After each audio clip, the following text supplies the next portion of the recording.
to the Feed You podcast, giving you the real scoop on raising your business to new heights. Expert education, inspiration, and motivation to fuel your purpose, your passion, and your profits. Here's your host, Elisa Connor.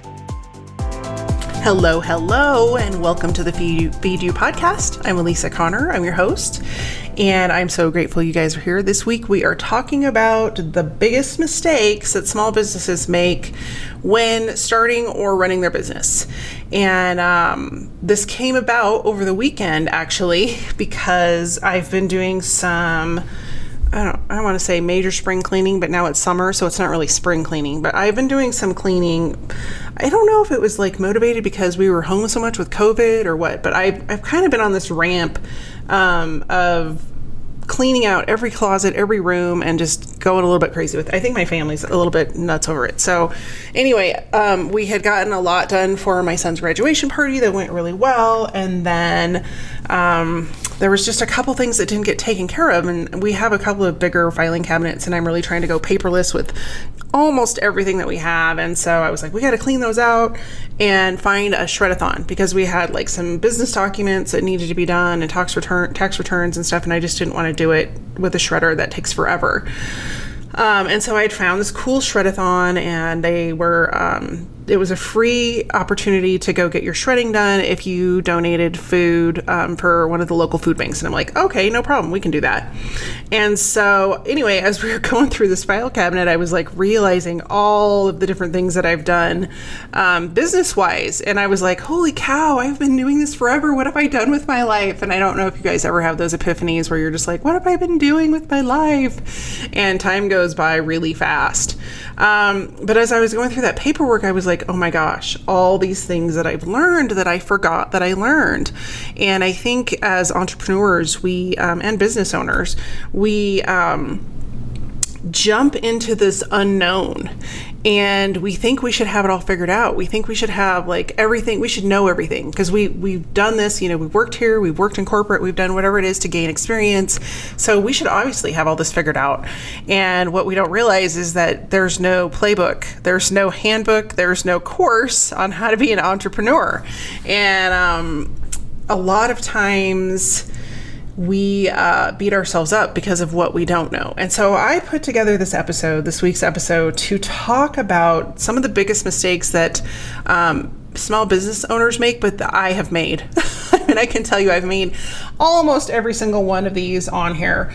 And I'm hoping that my bringing it to your awareness and talking a little bit about it will give you some insight to take a look at your own business and say, okay, am I struggling here? Am I struggling there? Do I need to focus on this? Or maybe this isn't why something is working.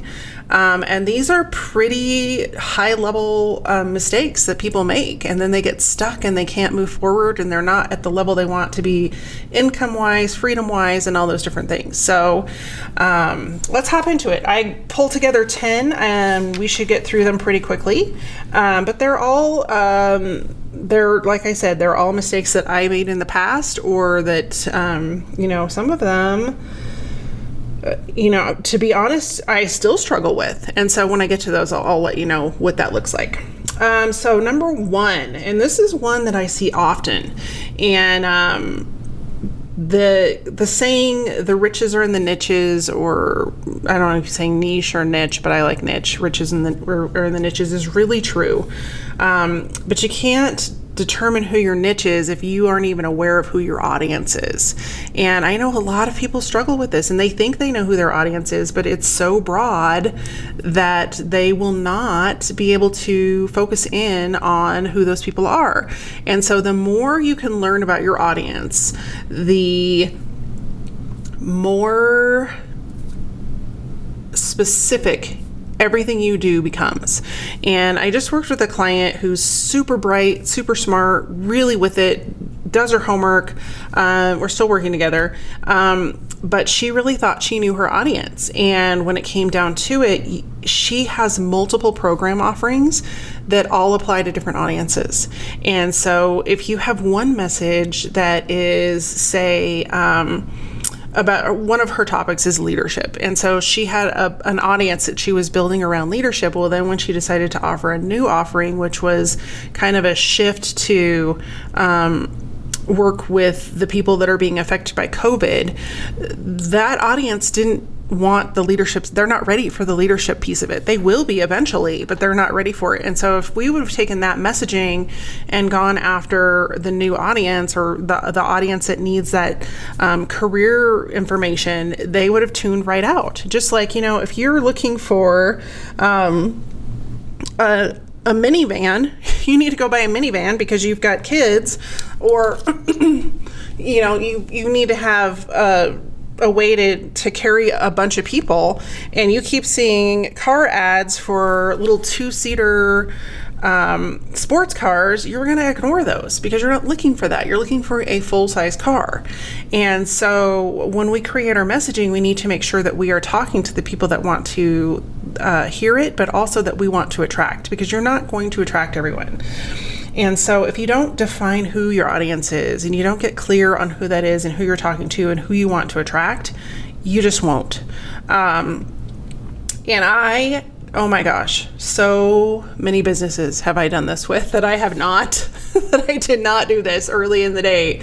But it has made a significant difference every time. It's just almost like turning a hot water faucet on and you get hot water.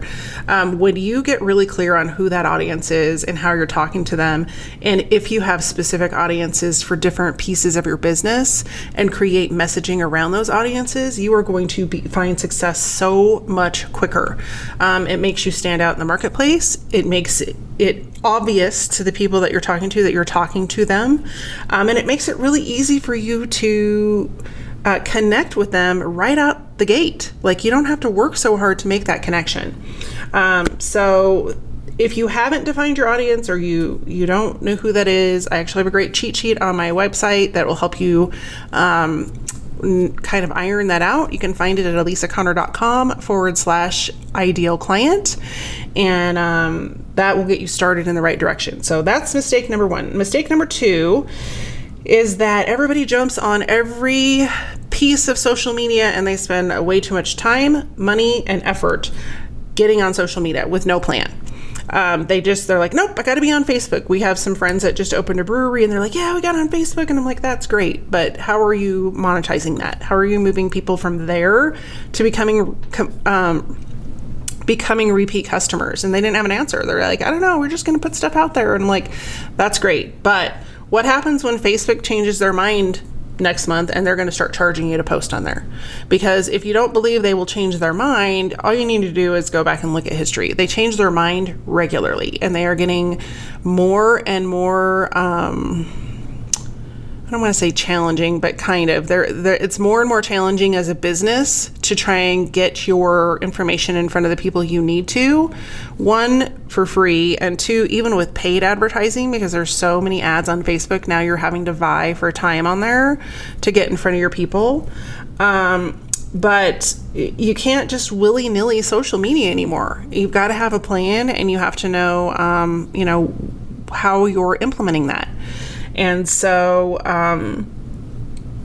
just jumping on social media or hiring somebody to just post things for you is not going to cut it. You've got to find a way to integrate that into your business and have that person be intimate with your business, your goals, your audience, and all of the other pieces and components, so that they are fully aware of who you're trying to attract and why.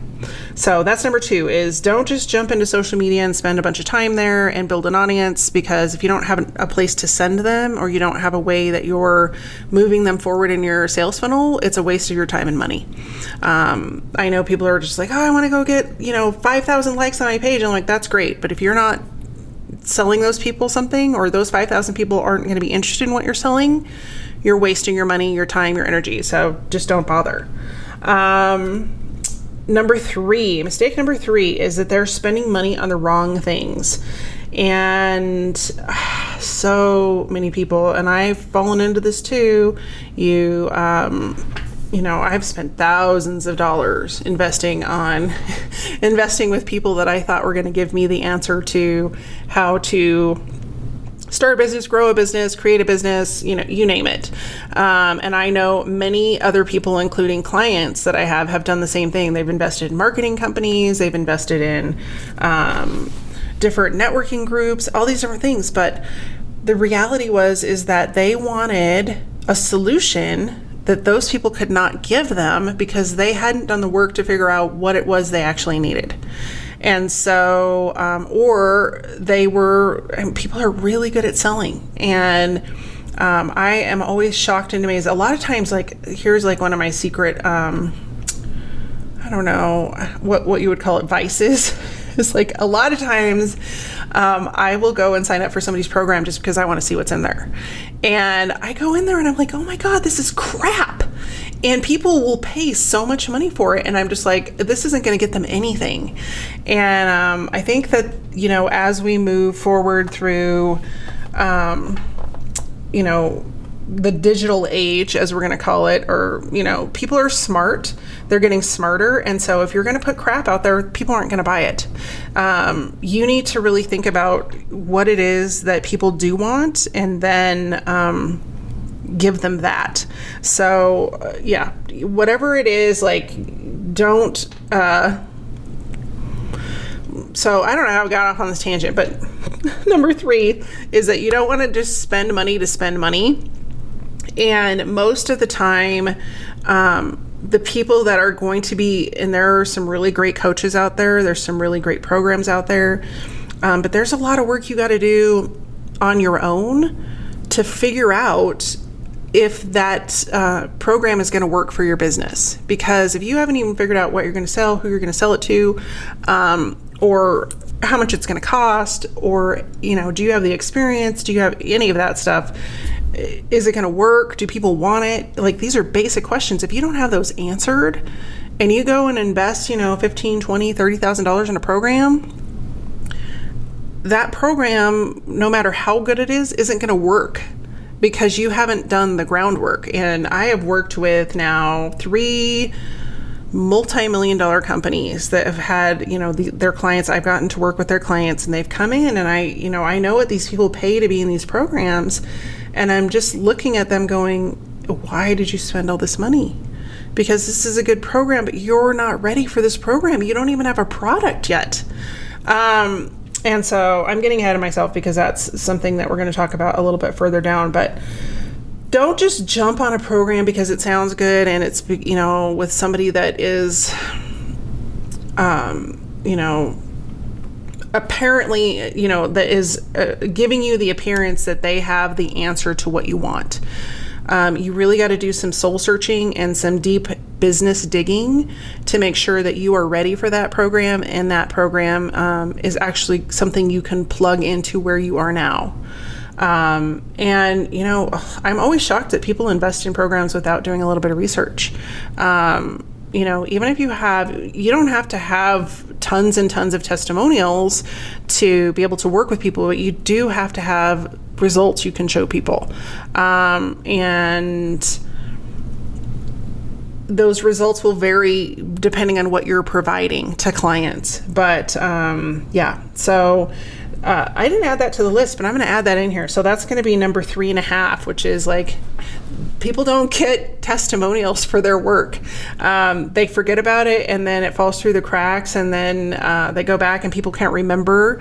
And so one of the things that I'm trying to implement into my business is getting testimonials all the way through the process, because you can't show transformation if you haven't created a starting point. And so anyway, that would be number 3.5. So I guess this is 10.5 reasons now, because as business owners, it's really important that we go in and capture testimonials of people that we've helped achieve results. Okay, so that is number 3.5, which is funny that we just threw that in there. Number 4 is I don't run into too many of these people in my audience or my crowd, but definitely I have seen this over and over again, and they are attracted to a certain type of people. But the people that want overnight success, they think that they're going to start a online business or a small business and they're going to instantly make 6-7 figures. And the reality is that most of that opportunity is past.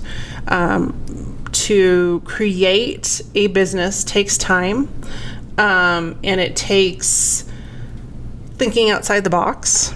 And I don't want to say it's hard, but it does take work. Like, you do have to put in the hours and the time to do some of this concentrated effort to getting to where you want. And I think, Gary Vee, I like Gary Vee a lot, and he almost gives the perception that he just went from wine connoisseur to overnight success. But the reality is that he has spent years developing that and creating that. And I think that there's this disillusionment, not necessarily with him, but with other online business promoters, that you can just walk in and wake up the next day and have, hundreds of thousands of dollars. And I don't know if that's ever been true. My guess is probably not. But there, if that's something that you really think is going to happen, I don't think there's anyone in this audience that would fit into that. But if that's what your belief system is, you probably need to adjust that belief, because it's just not a reality. It does take time and commitment and persistence to achieve your goals and get to where you want to get to. So, no quick wins overnight. Like, as far as, there's no overnight success is what I'm trying to say. Number 5, this is a biggie. And this is one that I still struggle with. Trying to learn or do everything yourself. And trust me, it doesn't work. And that's why I'm trying to pull myself out of that pattern. A lot of times we have perfectionist syndrome as entrepreneurs, and we think we're the only ones that can do it the way we want it to be done or the way that it needs to be done. And that's simply not true. That's just us having control issues, and I'm raising my hand high because it's definitely one of those things that it's hard to let go of control, but you can't scale or grow if you don't. And besides that, it's really easy to get burned out. I experienced this specifically last month because I just kept saying yes, yes, yes, yes, yes. And by the end of the month, between doing a graduation party, 3 other outside events, and taking care of clients, I was a hot mess. So I finally feel like I'm coming out of recovery because I've just been working. So, the sooner we can hire that first person, and I'm in the process of doing that right now, finding the first person to bring in and assigning what specific things I would like for them to take care of. And not just bringing somebody in to complete your to-do list, but bringing them in for a specific role and what that looks like. So for me, that looks like somebody that's going to come in and help me with marketing. I don't have a lot of time to do promotion on social media, and my social media is not where I would like it to be. I put a lot of effort into content creation and teaching and that sort of thing, but actually promoting it and getting it out there is it's just one of those things that falls through the cracks. And so rather than saying I'm not going to do that, instead I'm going to bring in somebody that is going to do that for me. So I'll still help with the content creation and bring that person on board, but then have them help me promote it and get it out there. So what does that look like for you in your business? Like, who is it you need to bring in? And I want to mention something. So I have done some outsourcing recently that is not necessarily my business, but my life. And I've talked about this before, because if you are trying to do everything in your life, including your business, you are going to wear yourself down and end up getting sick. And I don't want that for any of you. And I know because I've done it. And so some of the things that I've outsourced recently are grocery delivery. I love grocery delivery. I have a milkman now. I call him the milk fairy. I love that they bring me my milk and cheese and all those things for my kids' juice, so I don't have to worry about that. I also have a couple grocery delivery people that I use. And I'm really trying to stay out of the stores as much as possible. But I'm one of those weird people that loves grocery shopping. So to me, I'm just like, yay, I like to go. But I also know it's a huge time suck. So, but the biggie for me, this is my favorite thing ever, is I hired a house cleaning team.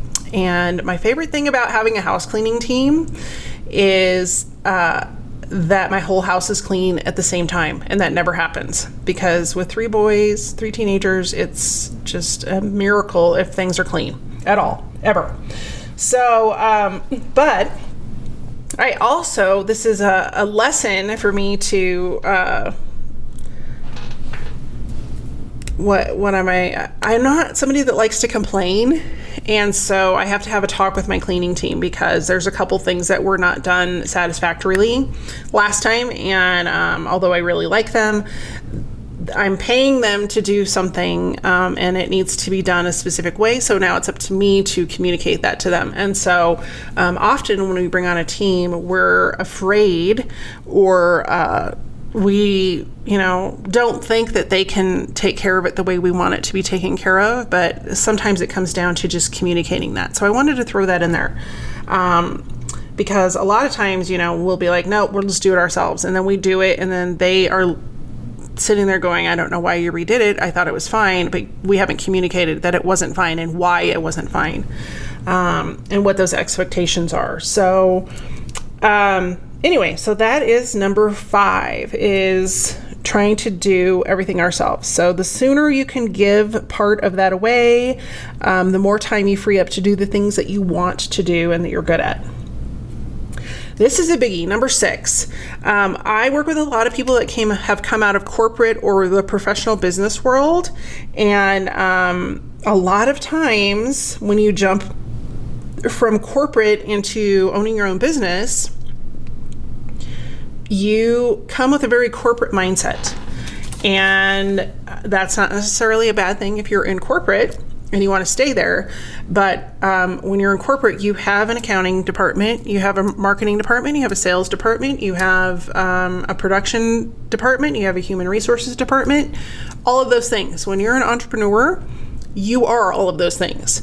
And until you bring somebody onto your team to do those things for you, you will have to do them.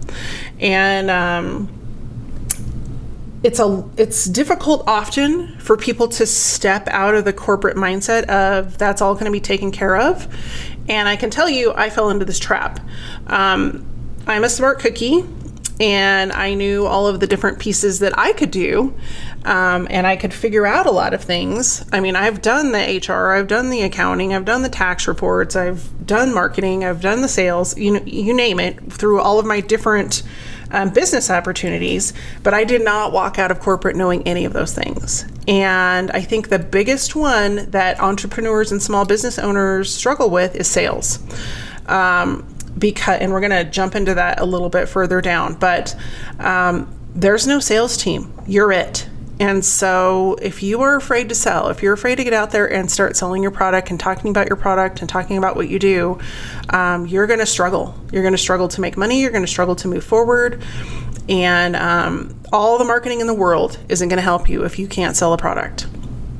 So, and it's not easy. Like sales, let me rephrase that.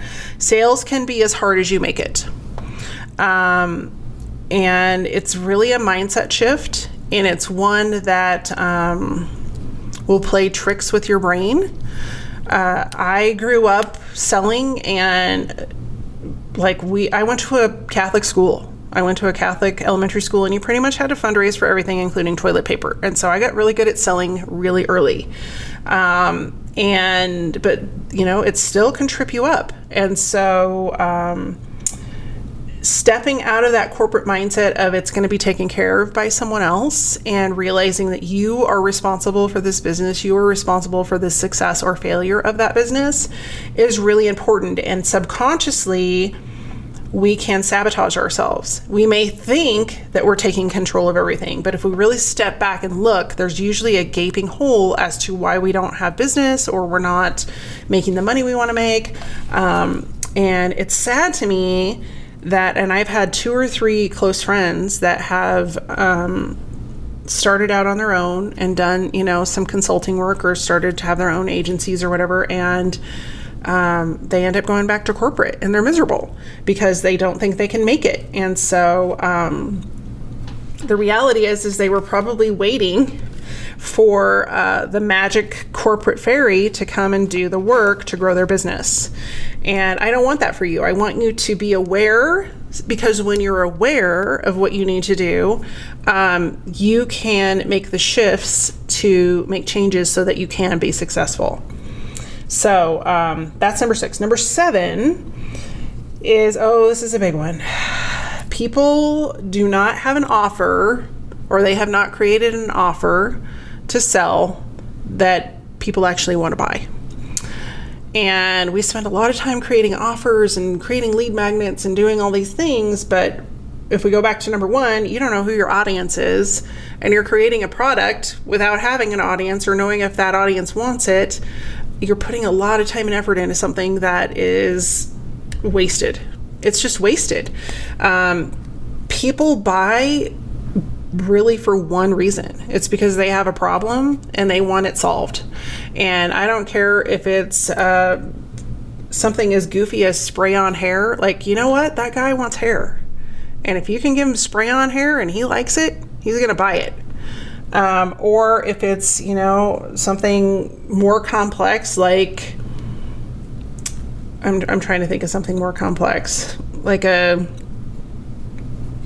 the thing that came into my head is like a financial plan, because people need to, especially right now, they are worried a little bit about finances, and they need a plan for the future. They need to be able to figure out how to pay for college and how to retire and all those different things. And so, but if you don't have a plan to give them, and you're like, I see so many financial planners come across my radar with some different organizations that I work with, and it's kind of a joke between me and some of the other copywriters, because every one of them is like, yeah, we help you retire and keep your money longer so that you can live your best life longer, or something like that. It's like the same, like every single one of them. I'm like, you know what, you're no different than anybody else, and nobody's going to buy from you unless you figure out why you're different. And give them something they want. And so I have a good friend who does a really good job. She does financial planning. She does such a great job with her marketing, because she really talks about, what it takes to be financially successful, no matter where you are coming in at, no matter what level you're coming in at. And she does some really basic money training that I don't think a lot of people have. Breaks down, the different ways that, depending on when you're coming into the system, how you can make your money faster. I mean, it's very detailed. And she has targeted women, and she has a lot of groups that focus on, that specific audience, and helping women become financially powerful. And she's done really well. And so thinking about, what it is specifically that, so if we're going to go to her, well, her name is Kristen, but if we were going to talk about Kristen's business, for example, she saw a need with women who specifically were like stay-at-home moms, or found themselves in a situation where they were not, they were either forced into making some financial decisions, or they were worried about financial decisions for their family or themselves in the future. And she found that, that specific audience liked to drink wine. They didn't have a lot of knowledge about money, or about how to make additional money, or get ready for retirement, or save for college, or whatever those things might be. But she got really specific from the mom angle and the female angle. And because she was really specific, she could cater her, not only her marketing, but her content that she was teaching to that audience. And really could reach out to them and have a conversation that those women were already having in their heads. And so that's when marketing becomes really powerful. And so if you're going to spend the time and the energy to create an offer and try to sell something, create it for a problem that exists, that people will pay to have go away, basically. And a lot of times we have other, I'm sure you see it all the time. Like there's people that just throw things out there and you're like, what are you doing? And here, I'll just throw out an example. So I worked with somebody recently and they're like, and this was for a different company, but and I'm going to change it a little bit because I don't want that person to know that I'm talking about them because that would be rude. But they basically had a program based on their own experience of not being able to handle, I'm just going to say stress management. That's not what it was. But basically it was, we're going to make sure that you don't have stress ever again. And we're going to do that by talking about stress and I don't know, all these different things. But it was not a realistic program. Like it wasn't built out enough and didn't have enough content in it. And he was ready to go talk on stages and sell this program. And I was like, if you were just to put this out there, I don't know that anybody's going to be interested. Like you don't have enough meat in the game. You don't have a solution. You just want to talk about stress. And the reality is that you've got to have a plan for people to solve that, and you have to get more clear about the stress. Like if you were talking about new parent stress and you had a solution for new parents, like I have some friends that just had a baby and she's just a year younger than me, and I'm like, I can't imagine how stressful that is. And so, there you go. Older parents who have had their first children who are stressed out and need advice, like that's a program. People will pay for that.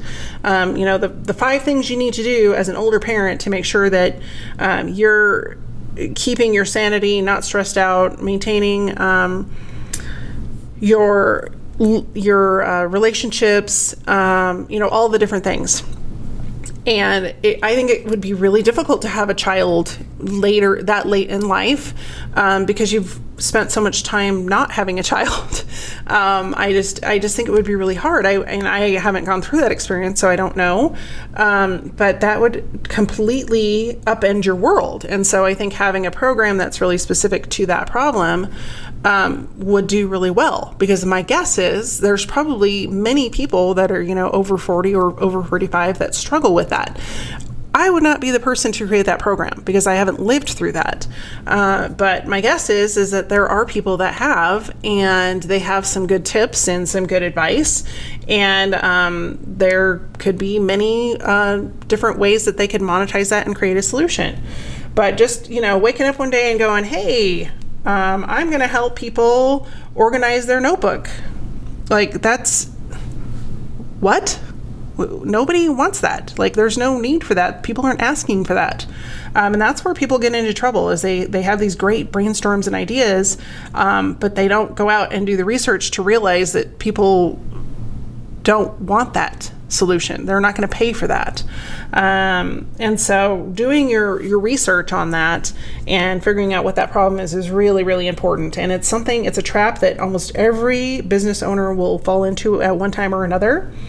And so you need to create a compelling offer that people actually want to pay for. Okay, so moving right along. Number 8 is if they have an audience, they ignore them. And you guys have heard me talk about this on the show before, but it's such a great reminder.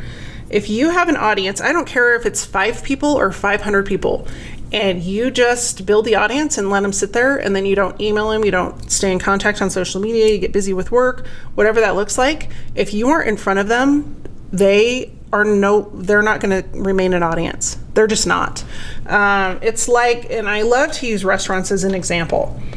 If you have a pretty good crowd of regular people that come in, and then all of a sudden you decide you're going to go on vacation for 2 weeks, and then you don't tell anybody that you're back open, how many of those people are going to come back? Like, how many of those people, it doesn't take people long to change their mind and go find someone else that's going to solve their problem. We saw a lot of this during COVID. Like, the people that couldn't shift and adjust really quickly to be able to do takeout or delivery, they're struggling. They're not it's going to be really hard for them to make a comeback, especially in the food industry, because your overhead is so high and your profit margin is so low. And so staying in front of your audience and creating a captive audience through email, or email is really the best way to stay in contact with your audience, and staying in front of them and engaging them and nurturing them is the highest return on your investment of any kind of marketing you'll do. And so our friends that just opened the brewery, I'm like, are you guys building your list? And I go and look at their website. I'm like, this is a hot mess. I love you guys, but this is a hot mess. Like, nobody's going to sign up for your newsletter. You know why? Nobody wants another flippin' newsletter. That's why. We are inundated with marketing. And so if your call to action on your website is sign up for our newsletter, you might as well just take it off and not do anything. Really, just don't even bother, because people aren't going to sign up for it. They don't care. And then on the other hand, there's like a great, there's this, I'm trying to think what they're called. There's this great little dive restaurant in Denver that I'd been at a couple times, and I can't remember the name of them, but they are so smart with their marketing. I'm like, oh, you guys are brilliant. But when you sign up, or when you get your order, they ask for your email, and then you have the option to check or uncheck the box to subscribe. Well, what they did during COVID, it was just brilliant. They were one of the first people to put together pre-cooked packaged meals so people could come and get them, and then they just have to heat them up. They had like a drive-through option. They didn't have a drive-through for their location, but they made one in the parking lot.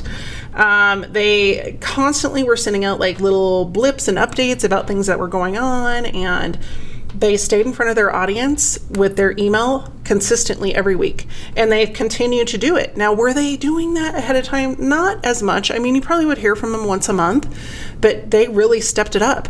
And I see that there's a few other people now that are trying to do that, but they're doing a bad job of it. And I'll tell you why in a minute, because it goes down to number 9, which is our next topic. But I just want to wrap back around, is that don't ignore your audience. They're too important to your business and to the growth of your business.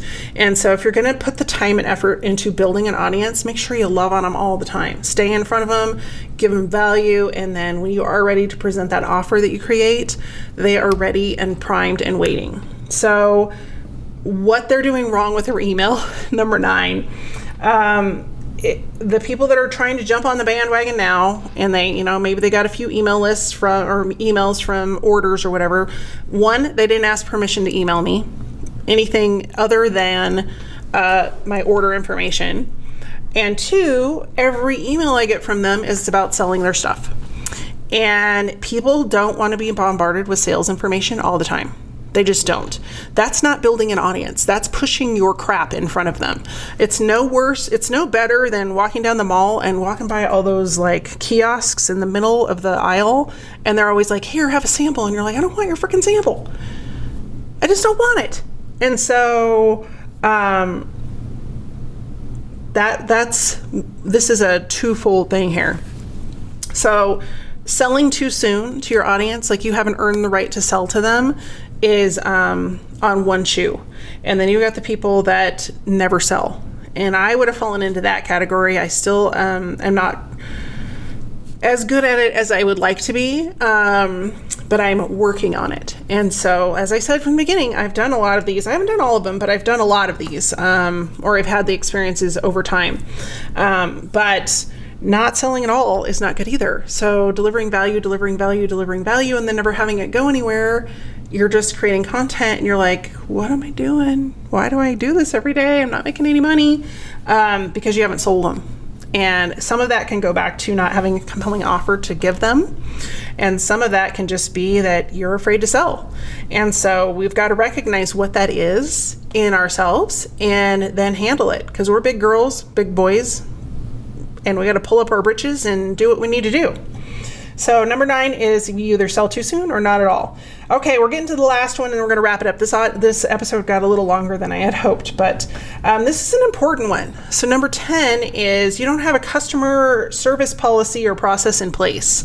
And so you do sell a product, and maybe let's just say you're doing an online course and you have an online product and they pay you and then it's crickets. They don't get any information from you. They don't know, like, they might get a receipt, but they don't know, are they in the course? What's going on? When does it start? And part of that is just, we got to plan. We got to plan ahead. And so, whatever that customer service process looks like, and that's why when I tried to talk about in number 5, trying to do everything yourself is impossible. Because you can't, even with an online program, try to do everything yourself, because you're going to have things come through when you're trying to focus in one area that maybe you have a customer service issue, somebody has a tech problem, and you can't stop and fix that when you're doing a webinar. And so the sooner you can figure out, like where you're going to plug new people in on your team and create a customer service policy or even a terms and conditions, so you're setting yourself up for success. Like, you're putting it right out there. You see terms and conditions on websites all the time, and guarantees and all those different things. Those are set up for a reason, so that, if people have questions or concerns or whatever, they can go get an answer on your website first. So if you don't have those things set up, that's an important, maybe I should do an episode about that. I think I'll think about doing that, like what needs to be in those documents and how to get started. But creating a customer service experience that creates raving fans is a brilliant way to grow your business. So that's what we've got today. I'm going to wrap it up. All of the notes from this episode will be at elisaconnor.com/97. I talked about a lot of different things today, and I would love for you, if you got value out of this episode, to share it with your friends and anybody that would benefit from what we talked about. So avoid making those 10 mistakes. If you've made some, don't beat yourself up. Just pat yourself on the back because you're on the other side, and do your best moving forward. So in the meantime, have a wonderful week. I will talk with you guys next week. And if you, again, want to tune into any of the notes to go with this episode, you can find those over at elisaconnor.com/97. See you soon. If you're struggling with what to say, who to say it to, and where to say it, you may need my new Ideal Client Worksheet. The Ideal Client Worksheet helps you discover the important questions that you need to ask when it comes to finding your clients. It will help you understand them, understand their problems, so that you connect with them, attract them, turn them into leads, and convert them into customers. So go grab your copy today at elisaconnor.com/ideal client.